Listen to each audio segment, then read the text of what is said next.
Vous avez mis 7 ans pour comprendre qu'on n'avait pas la même vision. La vôtre, on la connaît. Elle a donné Alstom, STX, Alcatel, Aéroport de Toulouse, etc., etc.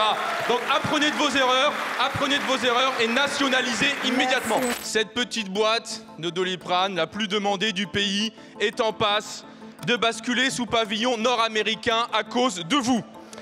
Emmanuel Macron a annoncé relocaliser le médicament. Apparemment, il aura confondu le Calvados et la Californie. Sanofi, que vous avez arrosé de plus de 1 milliard d'aides publiques alors qu'elle ferme des laboratoires. Sanofi, qui a choisi l'acheteur exclusivement en fonction du cours boursier et, bien sûr, un chèque de 200 millions d'euros pour la directrice, Madame von Ongeval. Quant au fonds qui a été retenu, Clayton machin, là, on les connaît. C'est eux qui ont acheté But et Conforama. La main sur le cœur, on va maintenir l'emploi, rien ne bougera. Bilan, des milliers de licenciements qui ont été programmés et effectifs. Ces gens sont donc des menteurs professionnels. Vous avez cité beaucoup de monde. Si j'avais été vous, j'aurais sans doute cité d'abord les salariés de Lisieux et de Compiègne, dont on parle et qui ne peuvent pas être l'objet des polémiques, et des accusations personnelles, quelle que soit leur véracité.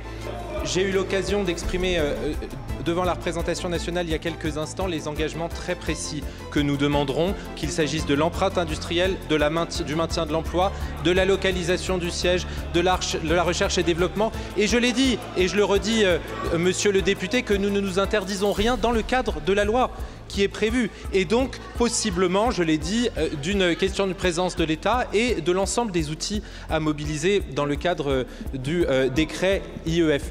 Peut-être quand même m'étonner, au fond, ce n'est pas si surprenant que ça, que nous n'ayons pas tout à fait la même vision de l'intérêt d'avoir des usines et de l'investissement en France.